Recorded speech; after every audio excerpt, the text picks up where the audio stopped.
Buenas tardes.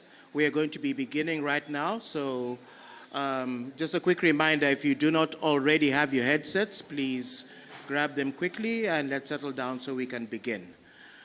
My name is Josh Ogada, and it is my pleasure to welcome you to this side event, Climate Justice and Democratic Decision Making at COP, and we'll be looking at the challenges and opportunities.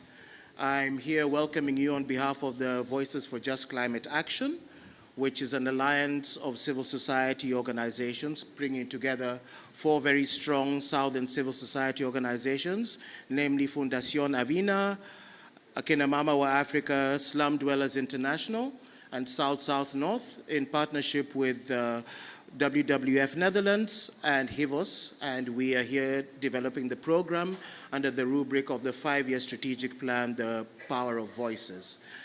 This particular side event is brought together to talk about the decision-making process and how we can democratize that, which falls very much within the rubric of the work that we are doing. So the Voices for Just Climate Action program is brought together to strengthen civil society and to allow for the civil society to play a strong role in creating climate solutions in the different countries in which we operate.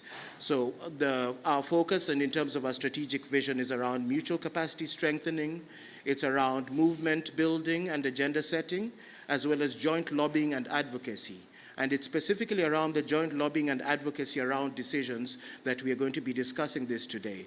So we've got the formal COP processes, which are mostly for the parties, but we have to ask ourselves, how open are these processes for civil society, and how do we manage to get civil society to get a place at the table to participate in those decisions? Because we understand that civil society and those that they represent are best placed to be participants and leaders in terms of the changes that we need, and in terms of building resilience and fighting climate change.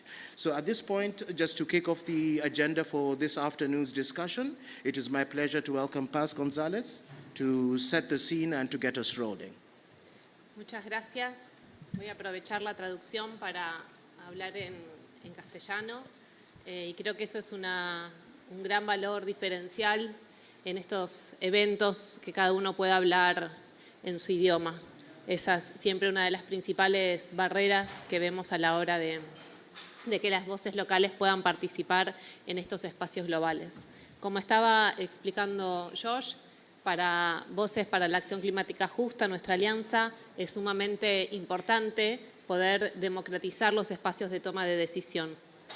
Y es en eso en lo que enfocamos nuestro trabajo.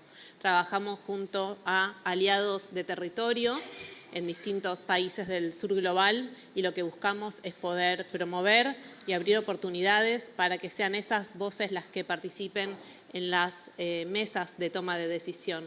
En ese sentido, lo que queremos conversar en este encuentro son cómo hacer frente a los desafíos que traen espacios como la COP, y poder visibilizar y enfatizar las miradas locales.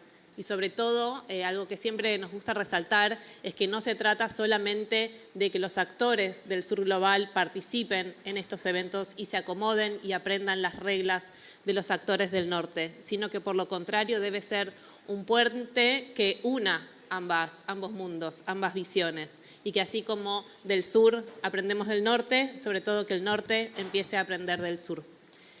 Vamos a abrir un gran panel de conversación liderado por Andrea. Ella es ingeniera forestal, es coordinadora ejecutiva del Instituto de Educación Internacional de Brasil, NIEB, y es coordinadora del Observatorio de Clima. Muchas gracias. Obrigada. Boa tarde a todos, a todas e a todos. Boa tarde, Josh e Paz. Prazer compor essa mesa com vocês, parceiros do Sul Global. A gente vai organizar a nossa tarde, nosso side event aqui em 2 rodadas. Uma primeira rodada, que a gente vai chamar 3 participantes, 3 parceiros do programa Vozes para a Ação Climática Justa. E depois a gente vai trocar os participantes da mesa e vai fazer uma segunda rodada de discussões. Bem-vindos todos e todas e todes. Para nós, né, parceiros do VAC, ao redor dos 7 países onde o programa é implementado, é um privilégio tê-los conosco nessa tarde. E, para começar, eu vou chamar os nossos convidados de hoje. Miguel Ángel Jerez Pereira, da Bolívia.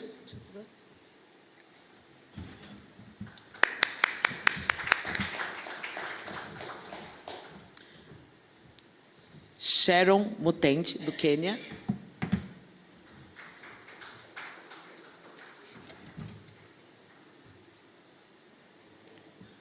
Bem-vinda. Tami, da Indonésia.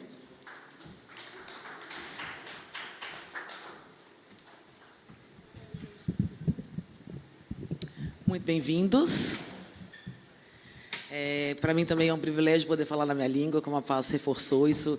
Eu acho que já é uma mudança que a gente vê nesses eventos, onde a gente está discutindo estratégias de tirar da invisibilidade, né, tanto as vozes quanto os corpos e os atores que realmente têm feito mudanças e têm promovido mudanças para promover o enfrentamento às mudanças climáticas.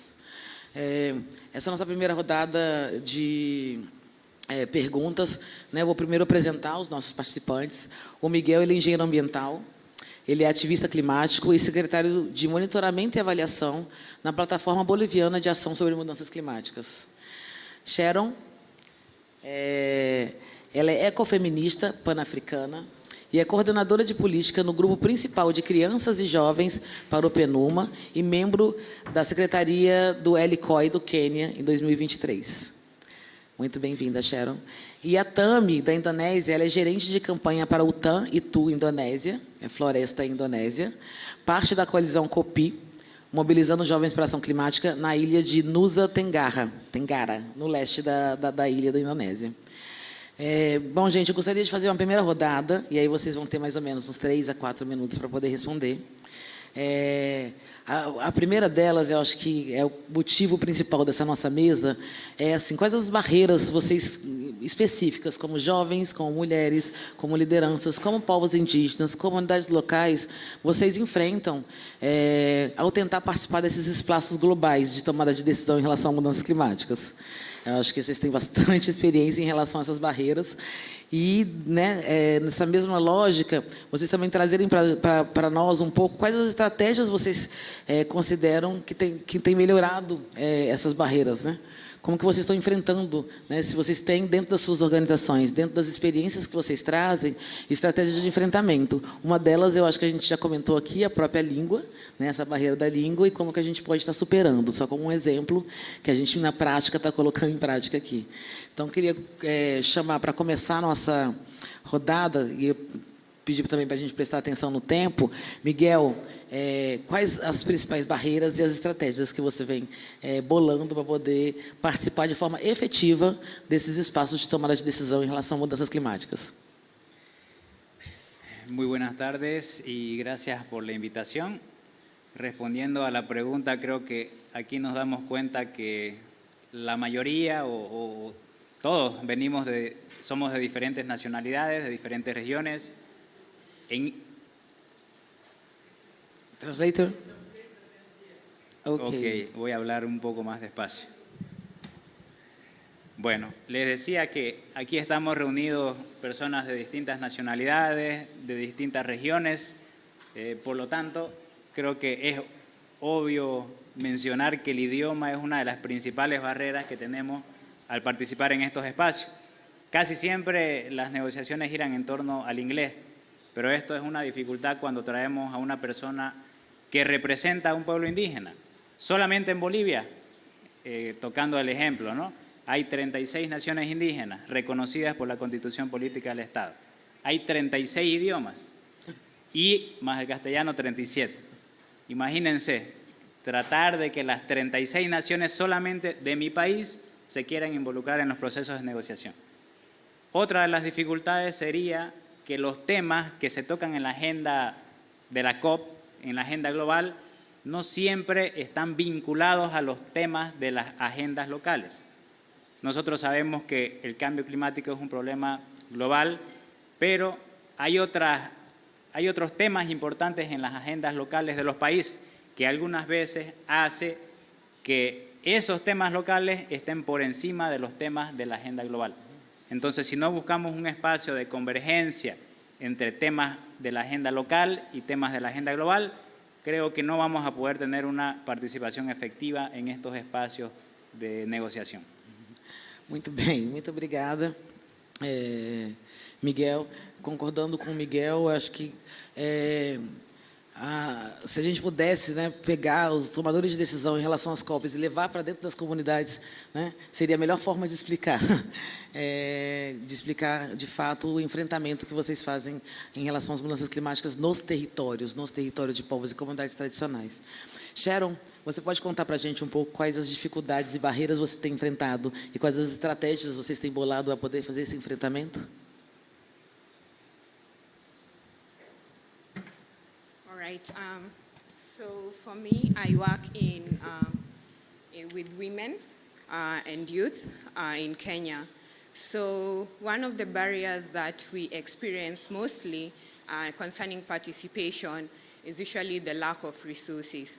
So it's hard for resources to be allocated for youth and especially youth and women groups to participate. And also for capacity building, we find that there is not enough resources that have been allocated to build the capacity of women so that they're able to participate.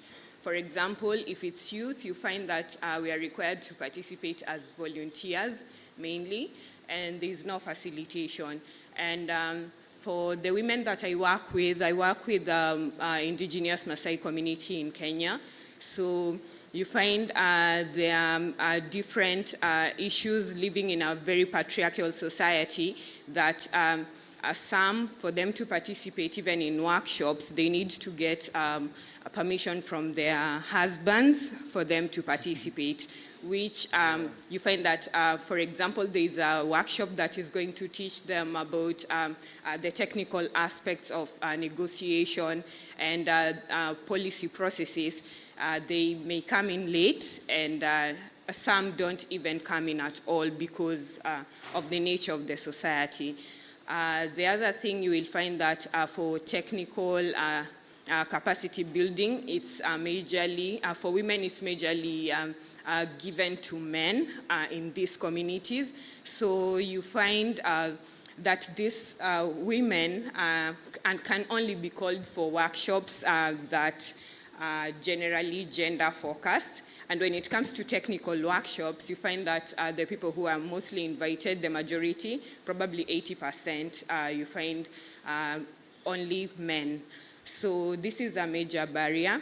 And also for accreditation, which is one of my lived experiences. For me, I started looking for my badge in July, but I got my badge in November. So you can imagine, I live in Nairobi and Kajiado, really accessible to Nairobi. So for a woman who is in the interior parts of Kenya, remote regions of Kenya, they do not have the capacity. They do not know the processes that they need to follow to get the accreditation. So you find that they will miss out from these decision-making spaces for them. Yeah. Thank you, muito obrigada. Tami, como uma jovem liderança, quais os desafios, barreiras e estratégias vocês têm criado na Indonésia para poder enfrentar, fazer o enfrentamento em relação a ocupar esses espaços de tomada de decisão nas COPs? Thank you. Good afternoon, everyone. Hello. I'm Tami. I'm from Indonesia. It's nice to be here. And this is my first time at COP, and also my first time speaking in international forums, so I'm quite nervous. Okay, now talking about barriers, what have I faced to come to this decision-making space? First, of course, about the lack of information, because as you know, as a youth, the access to the information is very limited. For example, like how hard it is to get badge for COP28. Imagine for youth coming from local or rural area, they don't have enough network, they don't have enough information to get those access to this kind of decision-making space.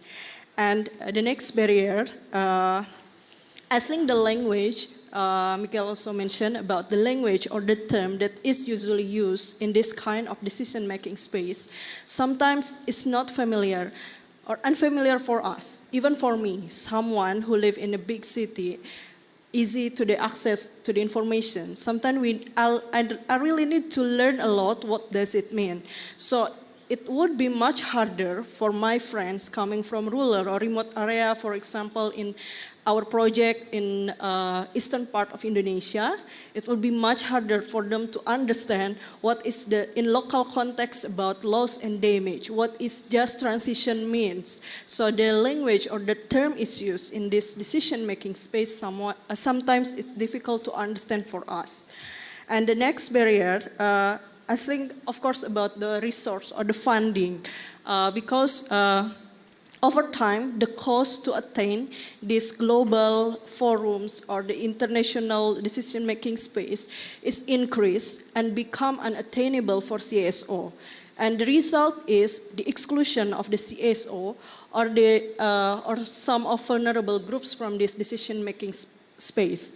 And the last I want to highlight about the intergenerational power dynamics that perpetuate tokenization and youth washing, because where young people like us is always included, it always involved in this kind of forum, but sometimes it's not just because of the merit of our ideas, but because just to make the event looks more diverse.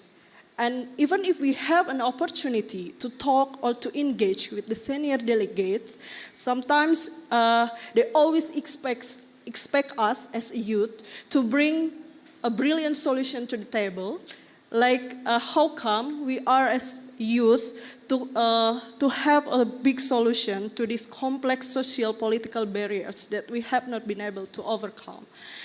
And I think those are the barriers, and as a youth, of course, the strategy, I think we need to build a good networking with some established CSO so we can have a resource, we can have the access to the information, and also maybe as a youth using social media a lot, I think we need to expand the networking, following the information, and also disseminating information to break the barriers about the language or the term, not only within the environmental activists, but also we need to reach wider audience like the non-environmental activists and also the youth from rural or remote area. So that's all for me. Thank you. Muito obrigada a todos os participantes da mesa. Agora eu gostaria de fazer uma provocação, né, para vocês. A cada ano que passa, a gente vai andando nos corredores da COP, vendo mais cores, vendo mais rostos, vendo mais culturas, e a diversidade ela tem vindo para o espaço das COPs. Só que elas não estão nos espaços de tomada de decisão. Então, eu gostaria que vocês imaginassem e me contassem o que vocês achariam, como seria uma COP realmente inclusiva, ou realmente onde vocês estariam se sentindo pertencentes nos espaços de tomada de decisão. Não basta apenas que as vozes, né, das culturas e das pessoas marginalizadas sejam ouvidas, mas é necessário que a gente, né, adentre os espaços de tomada de decisão.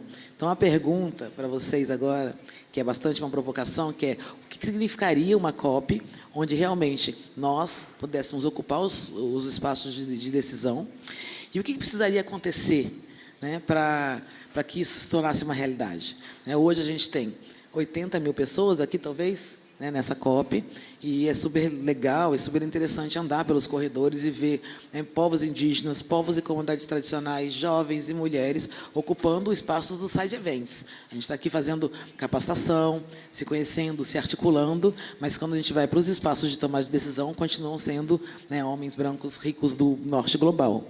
Então, fechem os olhos e imaginem como seria uma COP onde a gente tivesse tomado esse poder e o que precisaria, quais os passos a gente precisa dar para que isso se torne uma realidade. Miguel. Bueno, creo que tocó varios temas importantes y lo que yo podría decir al respecto, que creo que se conecta con mis antecesoras, es que el desarrollo de capacidades para que podamos participar en estos espacios es clave, porque no solamente se trata de conocer cómo participar en la COP, también se trata de conocer cómo hacer incidencia en otro tipo de espacios, a nivel local, a nivel regional, y hay muchos espacios, no solamente la COP. Por ejemplo, la Constituency de Yango tiene las LCOIs. Sharon creo que es coordinadora de la LCOI. Después, a nivel regional tenemos las RCOI, a nivel global tenemos las COI, tenemos también las pre-COPs, tenemos la Semana del Clima, tenemos nuestras plataformas locales, tenemos de alguna manera que intentar también participar en los espacios políticos, ¿por qué no? Porque al final quienes toman las decisiones por nosotros en los espacios oficiales son nuestros representantes, no nosotros en los side events, no nosotros en los espacios alternativos. Estos otros espacios nos ayudan a construir agendas, a tener una posición, tal vez a hacer grupos de trabajo, networkings, a conocer otras experiencias, pero la decisión final se toma en los espacios de negociación, y para alcanzar estos espacios creo que desarrollar las capacidades en los temas más técnicos, aprendiendo inglés, conociendo cómo funciona la Secretaría, la misma Convención Marco, es clave para que nosotros podamos incidir en estos espacios de toma de decisión. Si no, nuestra participación aquí va a ser simbólica, va a ser folclórica en algunos casos, que es algo que se cuestiona mucho, que algunas veces por hacer participar a jóvenes, mujeres, pueblos indígenas, nos ponen como algo simbólico, algo folclórico, ¿no? Y la idea no es esa, es que verdaderamente incidamos, participemos de forma efectiva en la toma de decisión. Muito obrigada, Miguel. Perfeito. Sharon? All right. So for me, an inclusive COP will be, first of all, from a point of being a youth, and also working with youth and working with women. So the first one, as youth, to have a COP that is inclusive will include having youth voices in the decision-making table and processes, making sure that they are there, not just as observers and people who cannot contribute anything to the negotiations, but having them have a voice and be able to articulate their points in the negotiation process. And for women, I think the same applies. And just to give background, in 2019, governments committed that they'll have 50-50 representation for the two genders. But until now, like in the current COP, for heads of states, it's 11%, and last year it was 6%. So pretty much, even with the commitment, there's still a lack of attaining. We are not able to attain the numbers. So I would say governments need to be very, very, very intentional when it comes to including the voices of everyone in the COP processes, especially the youth and marginalized communities, which include women and indigenous communities, because the perspectives of these communities really matter. And without this perspective, that's where we find that we are getting policies that are not tailored to the grassroots, to the local situation, and policies that, yes, might be working at the global level, but we still remain, the levels are not advancing at the local, the grassroots level, because the policies are not speaking to the current needs of the communities. Yeah, so for me, that will be my ideal COP. Muito obrigada, Sharon. Tami? Okay, in my opinion, this decision-making space, I think it will be more inclusive if we involve or more in the most effective people in the area. Now we can see many, some of women, youth, and indigenous people, but I think we need it more, especially coming from local communities like fishermen, farmers, I think we need to involve them in this decision-making space, because like listening is not enough. We have to encourage this forum is recognizing upon the unheard voices. So the representative of MAPA is crucial in this decision-making space to avoid the tokenization. And also, I think maybe the event organizer should make a deliberation between the state actors and non-state actors, like regular meetings or maybe like informal meetings, so we can like giving updates and something. So we are from non-state actors can be involved in this decision-making space as well. And in addition, maybe for UNFCCC also should encourage more participatory process in the country. So the meaningful participation would not be achieved without capacity strengthening, information sharing, more representative from global South youth, and involvement in the formal decision-making process or body including dialogue with scientific committee under UNFCCC, so that the decision-making process could achieve climate justice. Thank you, Tami. Gostaria de agradecer a participação dos três. São três jovens de três continentes diferentes, trazendo visões que se assemelham em alguns aspectos. Os desafios enfrentados, as barreiras enfrentadas são muito parecidas. As estratégias, elas são moldadas a partir das experiências de cada um de vocês. E eu gostaria de parabenizá-los pela trajetória até aqui. Parceiros do VAC, né, coalizões do programa Vozes para Ação Climática em diferentes partes do mundo, que estão construindo estratégias para esse enfrentamento. Eu acredito particularmente que se a gente moldar, se a gente criar soluções para os problemas das mudanças climáticas, e a gente nem está mais falando de mudanças climáticas, e sim de crise ou emergência climática, catástrofe climática, ela vai se dar a partir das diferentes vozes, dos diferentes olhares e das diferentes ciências que os povos e comunidades tradicionais do sul global possuem. Então, eu gostaria de agradecer ao programa Vozes para Ação Climática e concluir dizendo que, além da COP, tem um pós-COP também, né, Miguel? Como a gente volta para os nossos territórios e leva essas informações e faz as escutas e as devolutivas para os povos que a gente está representando aqui nesse evento. Então, acho que tem os programas, os eventos pré-COP, os eventos regionais, locais, os conselhos, os fóruns, a política oficial, né, a política, mas também tem a devolutiva para os nossos territórios e como a gente vai trazer essas vozes para os espaços de tomada de decisão. Então, muito obrigada a vocês e parabéns pelo trabalho. Muchas gracias. Thank you. Terima kasih. Muito obrigada. Bom, gente, agora a gente vai fazer uma outra rodada de perguntas, né? Vou chamar mais 2 participantes aqui para a gente. E a ideia agora é a gente focar nas constituintes da UNFCCC. Então, a gente vai trazer dois representantes aqui. O Fight Lumônia, que é da Constituinte de Mulheres, do Caucus das Mulheres.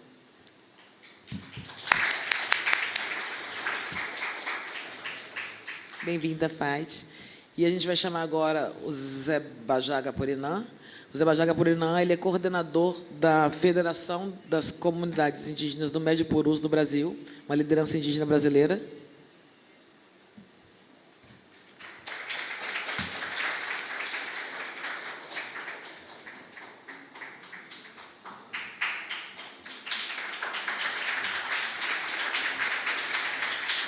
O Zé Bajaga, ele está representando aqui a Cineia do Vale, que é uma representante indígena brasileira também. Ela teve um outro evento nesse momento e a gente está aqui com essa ótima substituição e representante. Vou apresentar brevemente os 2 painelistas e depois falar um pouco sobre o que a gente vai conversar. A Fight, ela é da Constituinte de Mulheres, oficial do Programa de Justiça Econômica e Ação Climática aqui na Mama África, o África, e membro da equipe global Voices for Just Climate do VAC, da equipe global do VAC. O Zé Bajaga, ele é uma liderança indígena do sul do estado do Amazonas, no Brasil, da Federação das Organizações e Comunidades Indígenas do Médio Purus, é um rio na Amazônia, está representando também aqui a COIAB, que é a Coordenação das Organizações Indígenas da Amazônia Brasileira. Vou fazer uma rodada, 2 perguntas para vocês. A ideia é que vocês respondam numa fala aí de pelo menos de 7 a 8 minutos cada um. Tudo bem, gente? E a ideia é um pouco, pensando um pouco do que os outros colegas falaram na mesa anterior, né, sobre as dificuldades, os desafios, e como que seria uma COP inclusiva, ou uma COP onde vocês sintam pertencentes, mais do que inclusivo, acho que a palavra é melhor. O que precisa ser feito para as constituintes, os caucus, o caucus indígena, o caucus das mulheres, da juventude, eles realmente terem efetividade dentro das decisões, né, da UNFCCC. E como você pode fortalecer essas vozes dentro do Sul Global. Então, eu queria que vocês contassem um pouco a experiência de vocês dentro das constituintes que vocês estão participando, tanto o caucus indígena como o caucus de mulheres, e como que essa participação tem refletido, de fato, nas decisões que são tomadas ao final dessas conferências.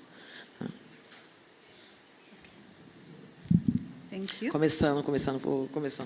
Okay. Thank you so much, and thank you so much to the previous speakers. I think the reflections of the previous speakers are very critical reflections that we need to be cognizant of. But I wanted to add to something that Sharon had started sharing to allow you to think about the extent to which women's leadership and women's participation in COP processes remains very limited. So one of the things that Sharon mentioned is that when one of the statistics that's coming out from this particular COP is that only 11% of the world leaders are women. Now, to paint an even more clear picture, is that of the 133 world leaders that we have here at COP, 15 of them, only 15 of them are women. Now, since COP started, since we had COP1, only 4 of the COP presidents have been women. When you think about last year at COP27, only 35% of party delegates were women. And 77 of the party delegates still had more men than women. So when you think about that particular picture, it's no wonder we are having some of the barriers and some of the challenges that have been shared by the previous speakers. I think for me, one of the things that came out from the previous speakers sharing is the importance of linking local experiences and local realities to global conversations, and that can only happen if there is effective engagement of different communities, be it women, be it youth, be it indigenous people, and the list can go on of the different marginalized groups with which we work.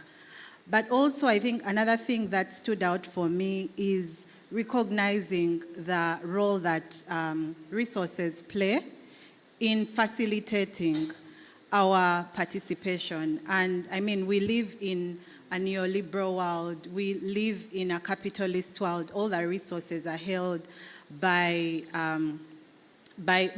a certain group of individuals who also continue to influence the decision-making process. Like they say, he who pays the piper calls the tune.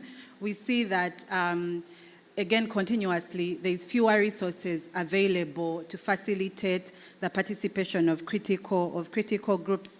But also, I think for me, the other thing was around the badges. And we know that the badges facilitate us to access different spaces such as these. And there are so many people who we know who have not been able to come to this space because they were not able to access badges. The issue of language, and I know that my colleague here will speak about language, so I will not belabor that point. But we as Akinamama, we have a lived experience in terms of language. Our name had to be changed from what it is, Akinamama or Africa, to a whole different name because we had to align with the language of the UN. And I think those are some of the things that we need to be questioning. And then finally is to think about the fact that decision-making spaces, and I liked that point very much, that final decisions are taken within closed spaces. So if we do not have critical groups represented in these different spaces, then that means that the final decisions, the final outcomes will not be representative of some of the decisions. And to try and summarize, one of the things that was highlighted in a UN report was the recognition that when women lead, particularly in policy-making processes, there are more progressive policies that are developed. When Indigenous people are at the center, it's easy to link some of the policies that are being developed to their lived realities, and that's why it's very important for us to emphasize the issue of leadership and especially the issue of representation. I don't know if you want me to continue, but I can come in later. Okay. You can. I can continue. Okay, thank you. So maybe to now connect to the women and gender constituency. So as a part of, so Akinamama, or Africa, which is part of the VCA, is also part of the Women and Gender Constituency. The Women and Gender Constituency is one of the nine recognized constituencies of the UNFCCC. So we know that in addition to the Women and Gender Constituency, there is Yungo, there is Tungo, which is for trade unions, there is Bingo, which is for businesses, there is Ingo, which is for indigenous people, or no, there is indigenous people, the indigenous groups, and then there is Engo, which is for the environment groups. So there are 9. I may not be able to go through all of them. And, but the Women and Gender Constituency exists to be able to ensure that the voices and the rights of women are integrated within the policy-making, the decision-making process of the UNFCCC. And so the reason why, as the VCA, we thought it was important for us to have this conversation is because we recognize that to be able to effectively influence the UNFCCC process, whether it's the COP or it's the intersessional meetings that happen every year in Bonn in June, that you must be plugged into one of the constituencies. So how does the Women and Gender Constituency work? So the Women and Gender Constituency is always present within the UNFCCC meetings as well as the intersessional meetings like I indicated. And the constituency works alongside the UNFCCC Secretariat, but also with civil society observers and other different stakeholders to ensure that women's rights are integrated into the work. The goal is to be able to formalize the voices of women and gender civil society organizations. So we know that there's a lot of work that each of us who are working within the gender justice space, the women's rights space, are doing. And for you to be able to formalize your voice within the space of the UNFCCC, it's important that you're aligning with the different constituencies. So how does it work? So when there are consultations happening, and I'll give an example, if you've been following climate finance, and specifically the conversation around the new collective quantified goal, there's been a number of consultations as well as technical experts dialogues that have been happening. And the only way that as civil society observers, as gender and women rights organizations have been able to advance our position to guide that particular process has been through engaging the Women and Gender Constituency, because it's the formal process through which the UNFCCC recognizes us and recognizes our input. I can go on. It's okay. Yeah. No, So it's so okay now. so maybe to try and Okay, summarize. So in addition to how we work, so there are usually calls that happen between the Women and Gender Constituency and the UNFCCC Secretariat. There is often conversations that happen with the chair as well as the co-president to try and input into their views and the direction that that they propose to take. But also there is coordination in terms of participation within different boards. So for example, there is the Green Climate Fund board, and within the Green Climate Fund board, there is a representative from the Women and Gender Constituency who is there to advance the positions of women and gender justice organizations. But also the other thing that we do is to closely coordinate with other constituencies, because the number of processes that happen are so many, and sometimes it's difficult to develop a position on each and every one of the issues. So the coordination helps, so coordinating with UNGO, coordinating with ENGO, to be able to harmonize our positions, but also to leverage on the capacities that exist within the different constituency. The WGC also serves as a coordinator when it comes to interventions within the processes. So right now, one of the things on the agenda is the global stock take, and there is a position then that is going to be, has been presented actually yesterday by the Women and Gender Constituency as part of the Gender and Women's Rights Organization position. I will add, so I submit to you. Thank you. Muito obrigado, Fati. Vou passar agora a palavra para o Zé Bajaga Purinã, depois a gente faz um fechamento.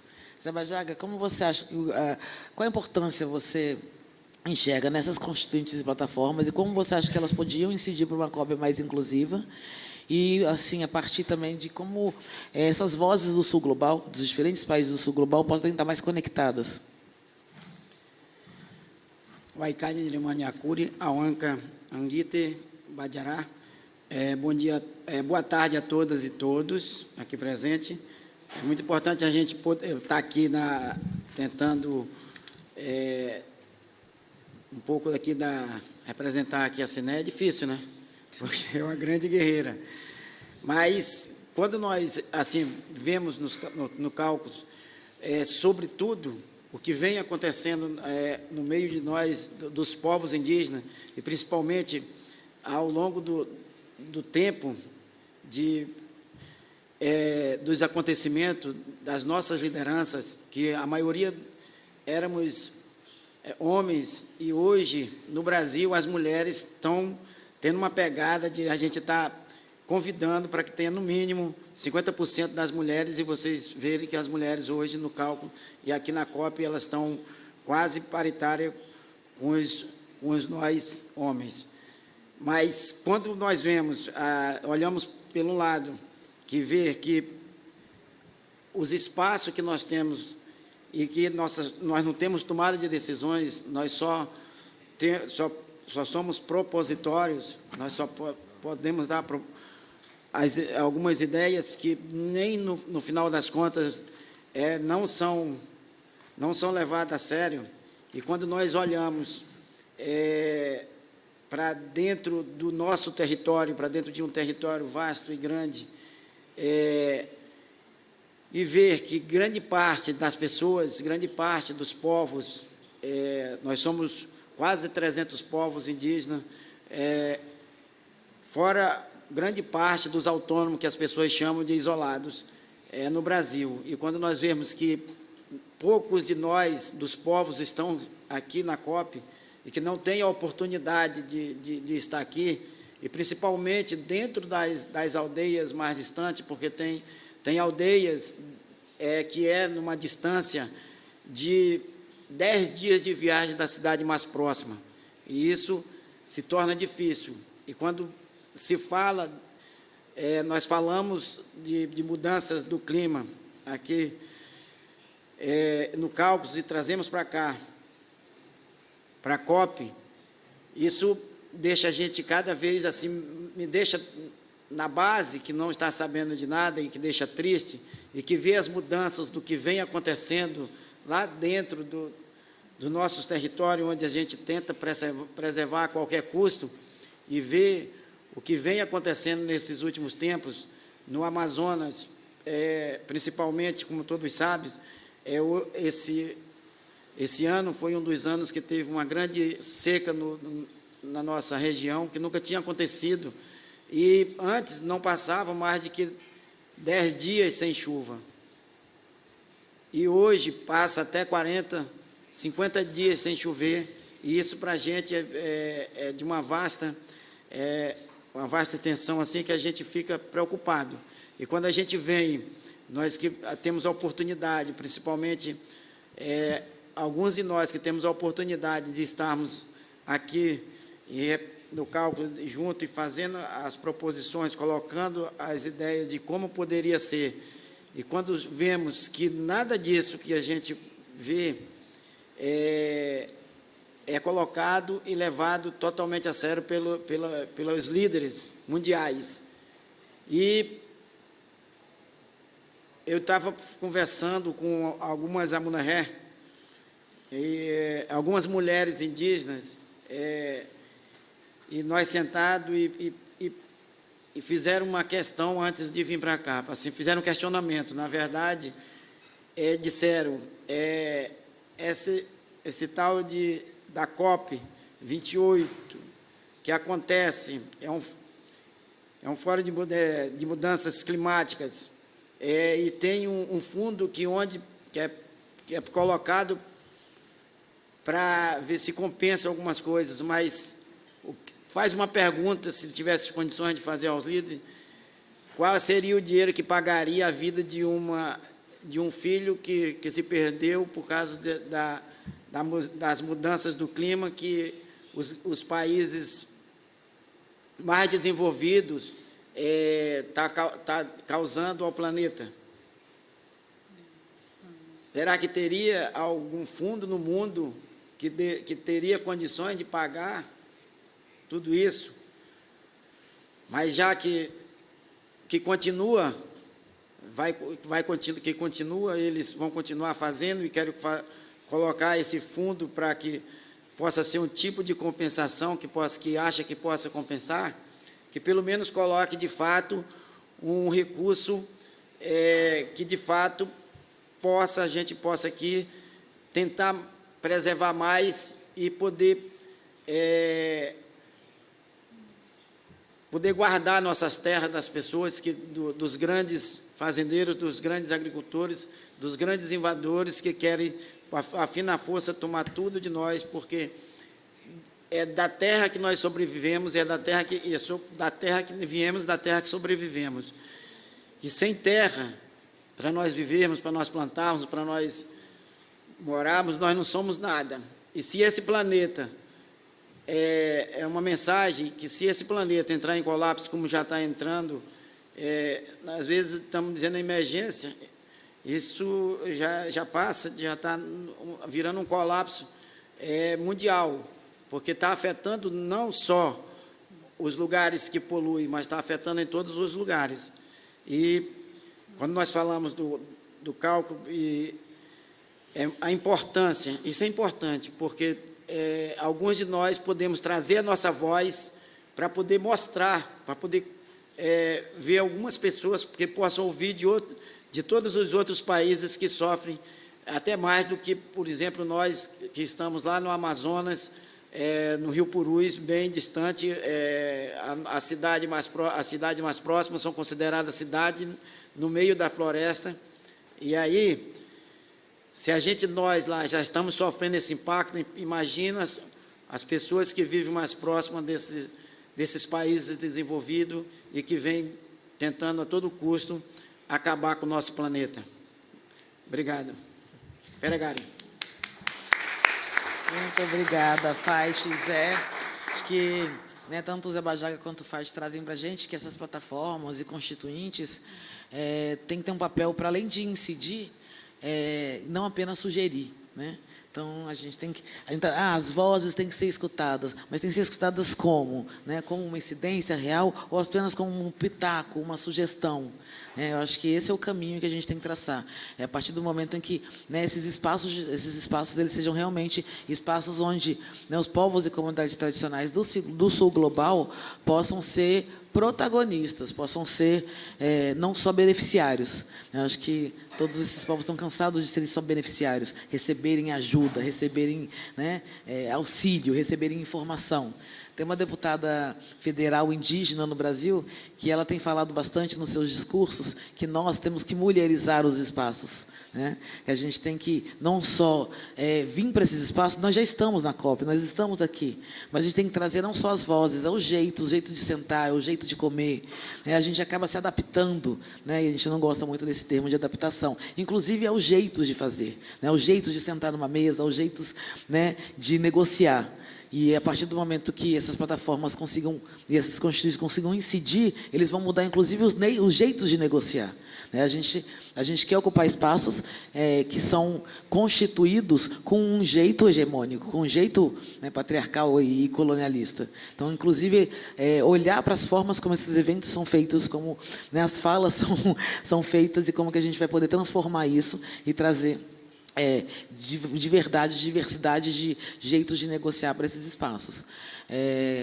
Virando o jogo e deixando de ser apenas beneficiário, e sim quem beneficia. Porque quem está beneficiando o planeta em relação às mudanças climáticas são os povos do sul global, né? São os povos que estão segurando o céu, como diz um líder indígena brasileiro, Davi Yanomami, né? Nós somos o povo que segura o céu. Então, a partir do momento que esses novos jeitos de existir no mundo, né, possam ensinar, inclusive, como se fazer política e como tomar decisões, de forma realmente participativa. Então, agradecer muitíssimo o Zé e a Fati e desfazer a mesa.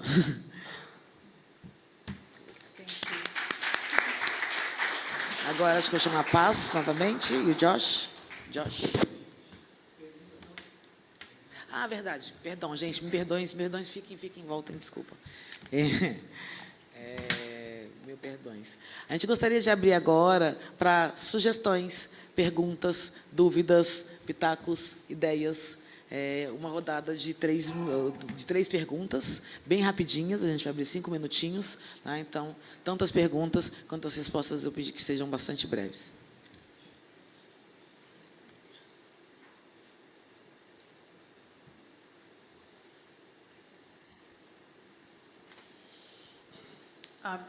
Thank you very much. My name is Caroline. I'm from Kenya, and I work with an organization called Give Directly.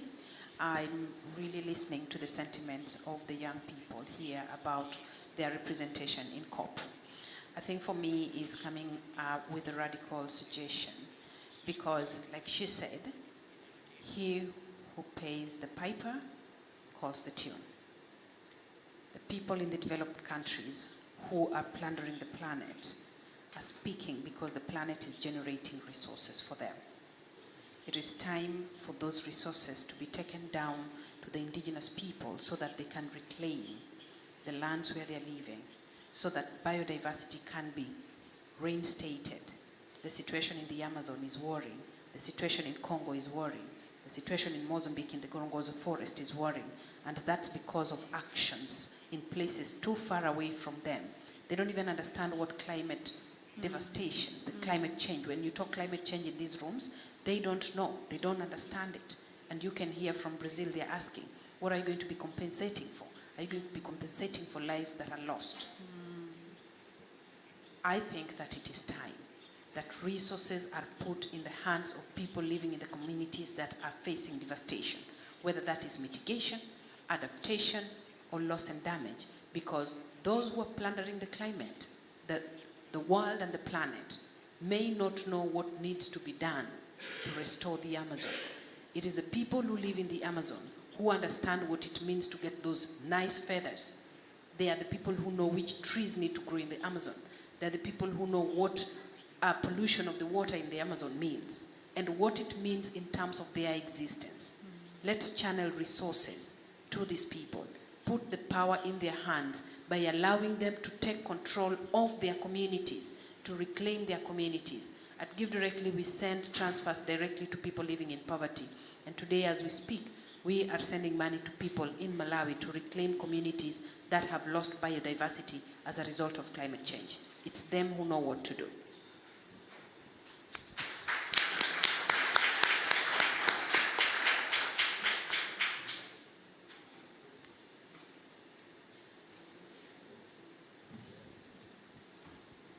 Good afternoon, everyone. My name is Natasha Sakala from the Women's Life and Wellness Foundation in Zambia. I think just an addition to what my sister here was saying, we always speak of solutions from the boardroom, but do we really look at it from the context of the person who's going to be on the receiving end? 3/4 of the time, even the pledges that we receive, what goes to the ground is way less than 30%. So who is really benefiting from all these pledges and commitments and contributions that we're seeing when we come to these big decision-making meetings? And away from just the resources, we also need to ensure that the locals also have the information, because now we're not just looking at, okay, how do we engage them? It's about engaging them meaningfully for them to contribute to these spaces. How do you explain the science in a way that they are able to understand and contribute meaningfully, as opposed to just speaking jargon and them not really getting anything at the end of the day? Thank you.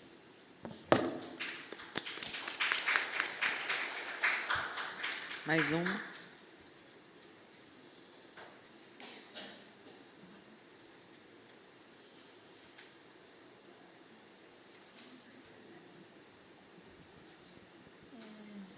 Boa tarde, obrigada para todo mundo que trouxe aqui as contribuições.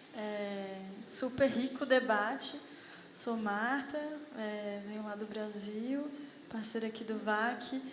E uma coisa que a gente conversa muito é que aqui é mais um momento que o pessoal vem para assinar e não para realmente construir, né? Então, eu fiquei pensando, talvez a gente, quando voltar para casa, né, como é que a gente pode se organizar para fazer esse exercício de incidência nos nossos países, para quando a gente chegar aqui, a gente sentir, né, que tem, enfim, uma diversidade de verdade, né, de propostas, de projetos, enfim. Então, queria pensar em alguma coisa assim, né? Antes da gente chegar aqui, qual é esse caminho que a gente faz para chegar aqui com essa diversidade real? Obrigada, Marta. Dona Lourdes. Boa tarde, eu sou Lourdes, coordenadora da Rede Cerrado. Eu não tenho uma pergunta, mas uma contribuição. Eu acho que o Brasil, nós temos uma riqueza muito grande, mas não dá para a gente falar da Amazônia, de preservação da vida, preservação da natureza, se os países consumidores não prestarem atenção na destruição que está fazendo no nosso país, por exemplo. Os grandes projetos, mineração, a monocultura, eucalipto, a soja, as grandes criações de gado, que destrói tanto nossa natureza. Qual é o fundo que vai pagar para o rastro de destruição dos grandes projetos nas nossas vidas? O companheiro falou muito bem na mesa, quando ele falou o seguinte, que qual é o fundo que vai repor o que foi destruído, né? Nossas águas estão todas contaminadas com o grande pacote de veneno, e quem fornece esses venenos para o Brasil são os outros países, né? Quem é que está fornecendo, está pensando na Amazônia, está pensando em sobreviver, porque os gases, eles voltam, né? Não adianta, nego, vender o que é tóxico para o Brasil, achando que vai ficar só no Brasil. Porque nós estamos precisando do pulmão do mundo, que é a Amazônia, mas, nego, vende os venenos para o Brasil, que vai destruir as outras matas, nossa vegetação. E aí, esse vai voltar, esse gás vai voltar. De uma forma ou de outra, ele volta. Mas nós estamos dentro do planeta. Então, assim, é só para os outros países pensarem. Querem o Brasil preservando a Amazônia como o pulmão do mundo, está destruindo o cerrado. Mas a Amazônia não sobrevive sem um cerrado. O Cerrado não sobrevive sem a Caatinga. O Pantanal precisa da Amazônia, da Caatinga e do Cerrado. Os Pampa também. Então, assim, eu acho que se não pensar numa preservação coletiva, o debate do clima é uma ilusão, é uma mentira para nós mesmos, né, para enganar nós mesmos. Então, o desenvolvimento que está sendo pensado no planeta não é sustentável, ele é suicida.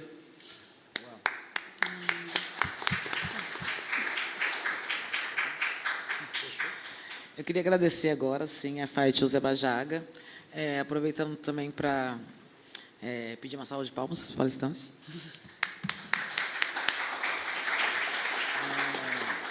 E me despedir de vocês, agradecendo a presença de cada um. O Josh ainda vai fazer a finalização, mas eu encerro minha participação por aqui. E esperando que não só as nossas vozes sejam escutadas, mas essas vozes elas precisam ser as tomadoras de decisão. Né? A gente gostaria, claro, de ser escutado, mas a gente prefere que as nossas vozes elas pautem o futuro. Então, eu me despeço de vocês com esse desejo, de que nossas vozes elas podem pautar o futuro. Obrigada, dona Lourdinha. Já, cara. Bora. Já.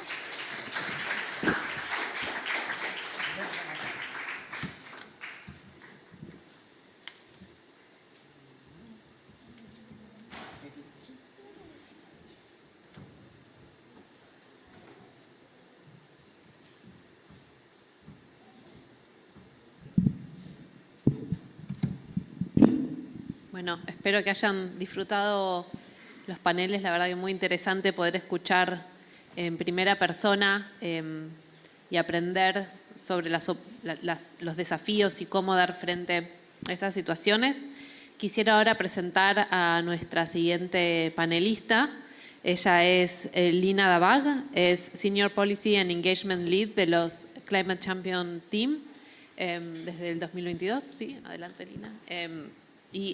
Lina va a estar contando y presentando el trabajo que este equipo realiza para elevar y visibilizar las voces del sur y sobre todo para acelerar y promover la acción climática.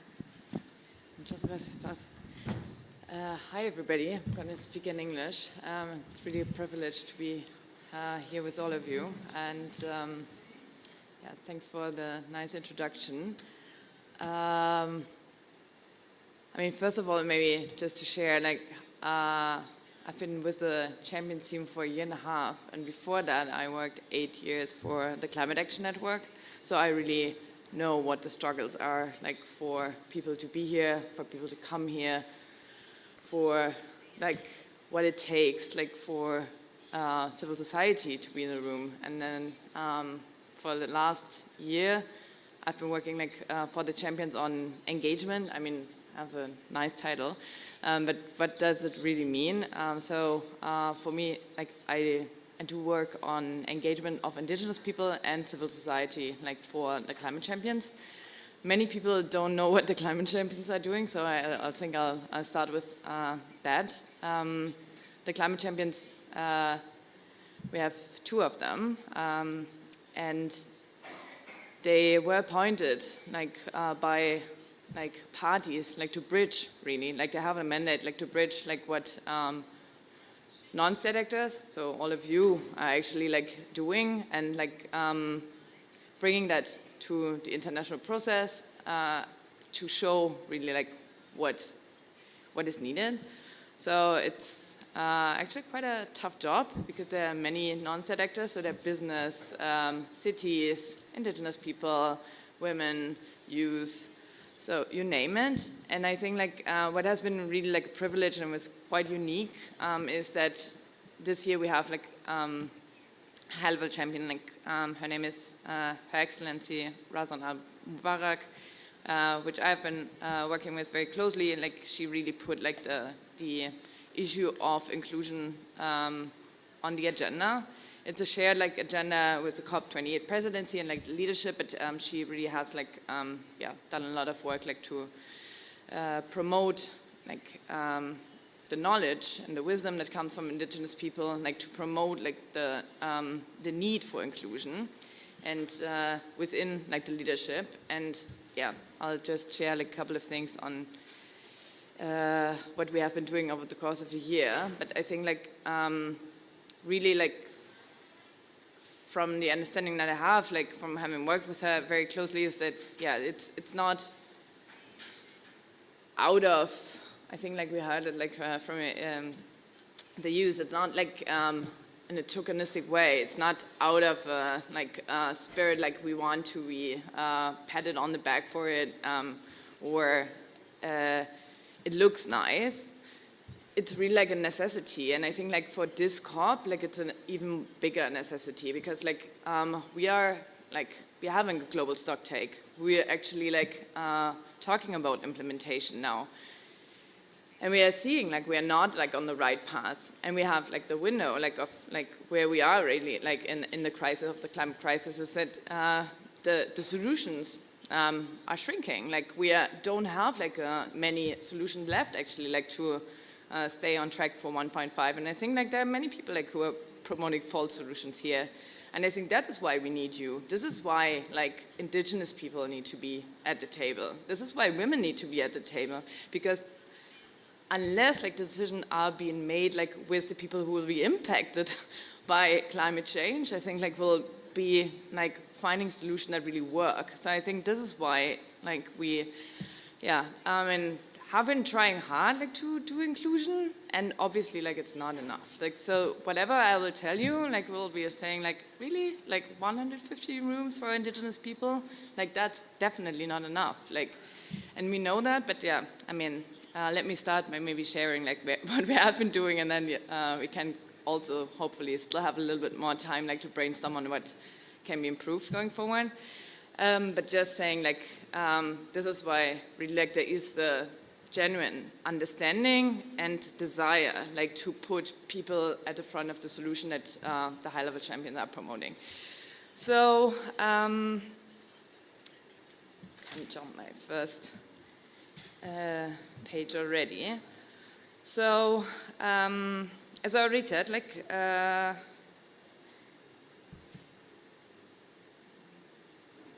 I think I talked about the why, but I think now like what would be good is to talk about the how. So I want to say that to really solve like the issue, like on how like we can bring people in, I think we need to start with data. We need to talk about finance for sure, and that has come up here again, and we have to talk about access. And I think I would add like a fourth one, we have to talk about rights. And this is not like necessarily like only for this space, but I think like it is interrelated like with the issue that we're talking about. So on data, like what we have been doing and why I think like it's really important, like you cannot actually like, change something that you don't really know, like that you just have a feeling that it's like not going well, but yet you really don't like have like a, the data like to back it up. So what we have been doing like in the action agenda and like with the high-level champion, like to really start like very basic, looking at where are we like with inclusion, like in the work that we are like responsible for, that we are doing, like and that's largely like the work with the Marrakesh Partnership, and also like with other non-state actors. How are we curating like events? Like who do we work with, and how do we actually can improve like the amount of people?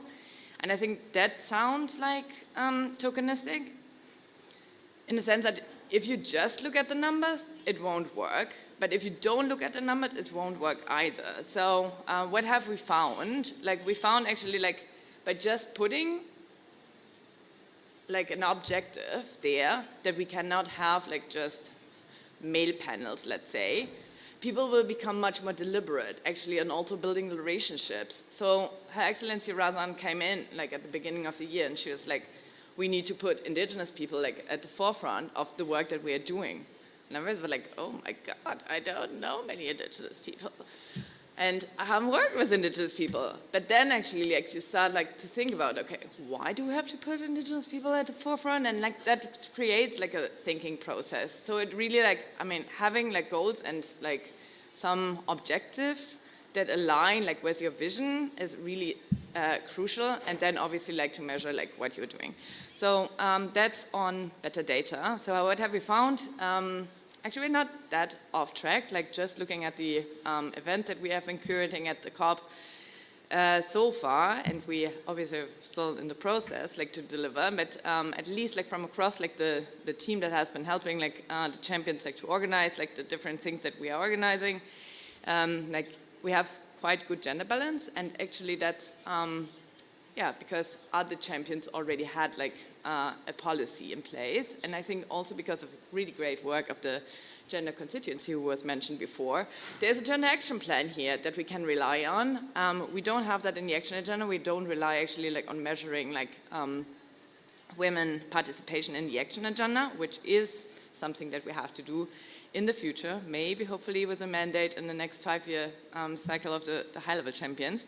But we have that in the process. So it's really like important like to have that overall recognition. So we are like now I think like all our panels are, if you look at across the board, like balanced. So we have like equal participation of men and women, and that's better than the average UNFCCC process. We have 38% women attending the COP. So as I said, like it is a deliberate effort like to have the parity. On indigenous people, we don't have that good numbers because it's really like the first time like a high-level champion has made like indigenous people like center stage like of like the action that needs to happen. And I mean, as much as you try, it's also not like relevant for all sectors like to have indigenous people engaged. Like so, the champions really work like across many sectors, and that's like how the Marrakesh partnership is structured. We are looking like to move into like a system approach, but for now it's like really a little bit siloed. So yeah, there's work going on steel, cement, hydrogen, renewable energies, but there's also work going on food, on critical minerals. So I think like since it's not like a relevant topic necessarily, like to have indigenous people like in the SEAL conversation was for now. I think like the percentage of indigenous people like across the board is like much less. So for now we have like 10% of like the events that we are curating have like at least one indigenous representative. But I think, I mean, that will be our baseline, and from there we obviously have to improve. So that's about data. Then finance, and I think I really liked what you said, the woman that spoke about like the need for direct access to finance. And I wanted to link it to a point that also came up. It is for us extremely hard like to pick and choose, and we don't want to do that. We don't want to handpick people like who sit on a panel and just come, and we don't want to be tokenistic at all. But that requires actually like for us to build relationships over the course of the year, and that's really hard. Like in isolation, I'm literally like the only person who works for the Champion on Indigenous People, and I can obviously not know every Indigenous person. So working in networks is super important. Like, because you will not have like, you are not one person who has one bright idea that you're advocating for, but you are a collective that actually push for something collectively. And that's what we actually heard like at the beginning of the year. We spoke to the Indigenous People Caucus. Their demand was, Razan, you want to do something for us? Put the issue of direct access to finance on the agenda. We don't want finance this year. We got a big pledge, 1.7 billion, like at the COP26, but only 7% of the money is actually like going to indigenous people. So half of the money has been dispersed, and only 7% of the money actually goes really to indigenous people. The other, like 93% is going like to intermediaries. So we're not really seeing like the impact on the ground of like a really, I mean, it won't change everything, but it's really like substantial like amount of money that was supposed to go to indigenous people and not reaching because like, yeah, it's been holding up. And I will link that to the issue of rights. So that was a demand from the Indigenous People Caucus, and that is what we really try to do, like to put it on the political agenda, like to put it on the agenda, like of, have it as a topic of discussion. Why is money not going like to the front lines? Why is money not going to the people who actually do the work? And I think like from there, hopefully next year, we'll actually present more solutions. There has been a big commitment like to do a data study, 250,000 euros, like dollars actually, sorry, has been committed like to like understand the issue better, like why is the money not going there, and also to promote the solution that are already existing. So there are many, we know that there are many like since the pledge funds, wrapping up, that has been created by Indigenous people, so we try to promote like the solution that actually come from Indigenous people, but also like to really lift the issue and like say like this needs to be discussed, this needs to be addressed, otherwise finance won't be fit for purpose for Indigenous people. And then access, we did a lot on access, but as I said, like I think it's all relative. Like obviously it's better than nothing, like what you can do on access, but it would never be like enough. So we provide like 150 subsidized rooms for Indigenous people, like to be at the COP. We provided finance like for translation of the local communities Indigenous people platform into Portuguese. That was the first time that's actually happening, and it's quite outrageous actually that in the platform that was created for Indigenous people you actually don't have Portuguese translation. Then we provided finance for Indigenous elders, like provided finance for Indigenous youth. So I think like a lot of like finance like to really like enable better participation. And last but not least, I just wanted to say like we are obviously not done. I wanted to share this like commitment that is going forward, and we want to work with you. I'm really looking forward. I have to wrap up now, so I'm really looking forward like to maybe some questions and to keep the conversation going. And really, as I said, really privileged like to be with all of you here and share like some of the work that we have been doing, while acknowledging that obviously it's not enough.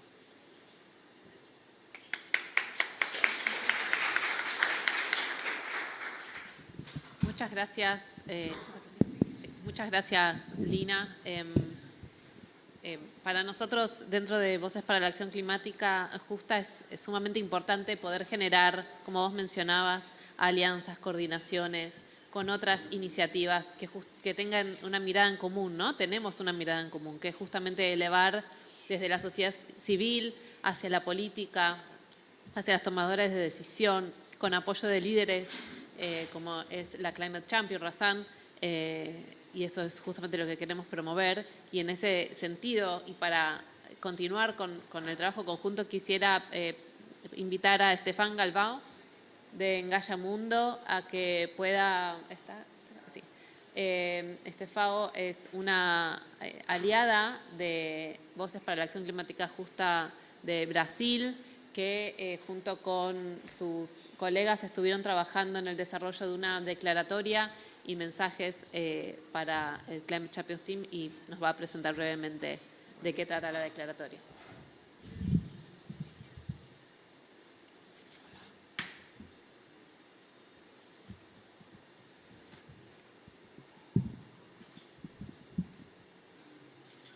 Boa tarde. Sou Stephanie Galvão, da organização Engaja Mundo. Estou aqui representando outras organizações também, dentro de VAC, fora de VAC.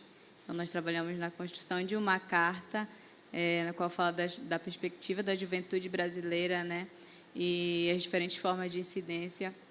E a importância da gente também estar ocupando lugares como a COP. Então, não só de forma indireta, mas de forma direta também.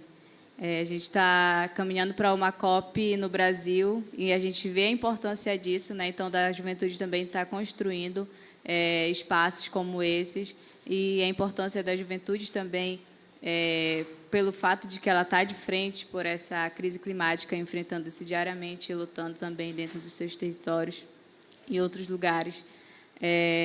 a gente precisa estar dentro desses diálogos inseridos também dentro dessas construções de uma COP.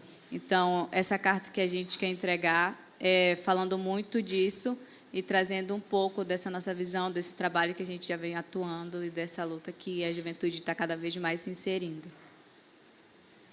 Muchas gracias, Stephanie. Muchas gracias a las dos.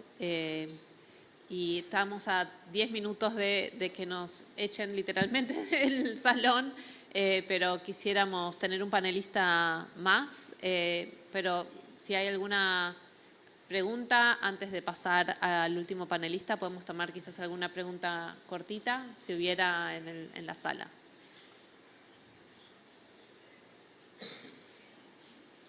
Bien, voy a presentar entonces a nuestro siguiente panelista, como estábamos mencionando y como ustedes también, todos los panelistas han traído a la conversación la importancia de unir a la sociedad civil con los gobiernos, y eso es lo que buscamos en este evento. Sabemos que tuvimos muchos panelistas y quizás no les podemos dar todo el tiempo posible, pero queríamos aprovechar la oportunidad para escuchar todas las voces realmente.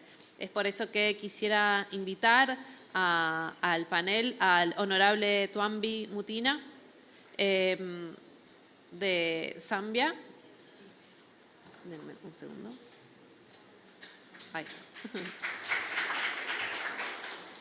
Él es miembro del Parlamento en Zambia y nos va a estar conversando y contando sobre las oportunidades de incorporar realmente a estas voces en los espacios de toma de decisión a nivel nacional y la importancia de democratizar la toma de decisión.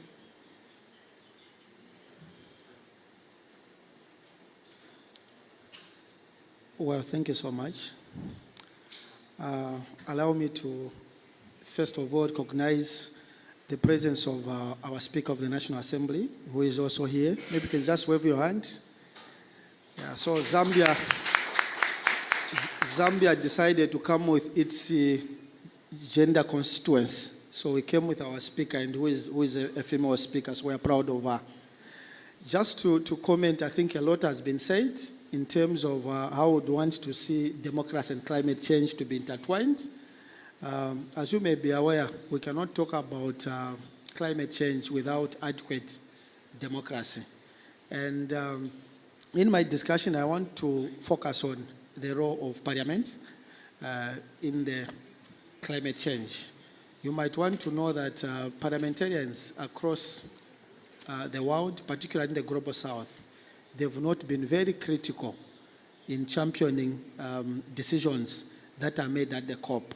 So that will be the focus of my discussion vis-a-vis the conversations of women and the youths and the decisions in the climate in the climate change agenda.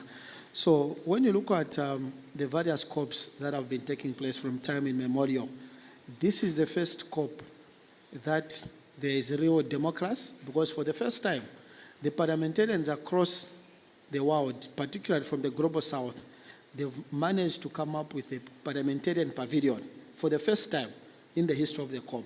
So I think for us it's a step in the right direction, because this now demonstrates that parliamentarians across Africa, they've also seen that the voices of the indigenous people, because parliamentarians, they represent the local people.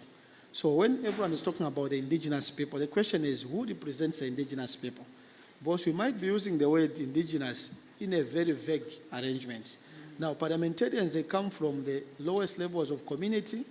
They represent diversity. They represent the disabled. They represent the women. They represent the youths. And by nature, members of parliament have got the responsibility to speak for the people from the community. And the role of members of parliament has not always been recognized in most of this decision-making. You are aware that at the moment there are negotiations going on, and when these negotiations are done at government level, they will need to go back to the parliament. And the question is, who's going to provide the accountability in parliament? Who's going to question the decisions? Who's going to question the commitments that have made by individual countries? It's the members of parliament. And it is for that reason why we strongly feel as CSOs, as youth movements, as women movements, you need to now partner with your various parliaments, especially from the global south, and strengthen our voices in terms of the commitments that are made in the COP and most of the decision outcomes that are coming out from most of these negotiations. When decisions are made both at national level and at local level, based on our NDCs, they need implementation at country level. And that is the reason why we've been saying a lot is being said, a lot of commitments are being made, but who is providing the desired accountability at country level? Even from our local government's commitments, our local financing, who is providing the oversight?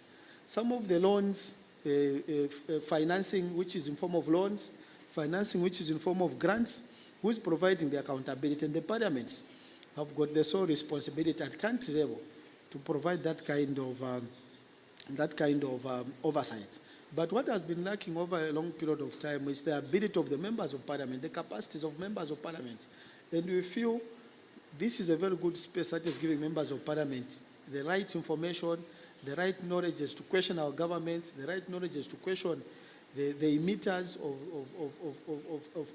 CO2 in the developing countries and hold them accountable. So really, it's a question of we need to reorganize our strategy and identify one group of people that represents the indigenous people, that engages the indigenous people, that talks to the indigenous people on a day-to-day basis, and identify their space in wanting to see how we strengthen the conversation and ensure that our governments, they become accountable. This is the COP of actualization. This is not a COP of prejudice. So when we want to actualize, who is going to provide the accountability? And it comes back to the members of parliament. Generally, we strongly feel if that is done, indirectly, we are strengthening accountability. We are strengthening democracy, because democracy is about representation. And it's not only about participation, but it's about representation and ensuring that the decisions that our governments are making on behalf of the indigenous people, they are made accountable. When loans are contracted, loans on climate change, grants are contracted, are they going to be put in good use? We have come with parliamentarians from committees that provides checks and balances.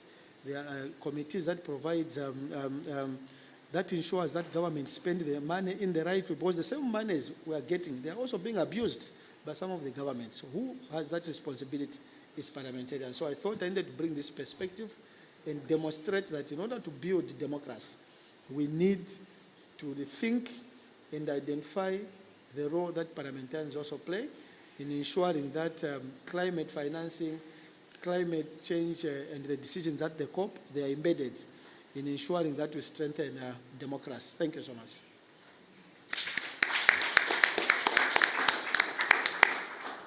Muchas gracias por esas palabras y muchas gracias a todos y a todas por estar en este evento, a los panelistas, moderadores, a todos. Realmente me voy con el entusiasmo de ver cuántas distintas eslabones hay ayudando y articulando para lograr la participación de las voces locales, ¿no?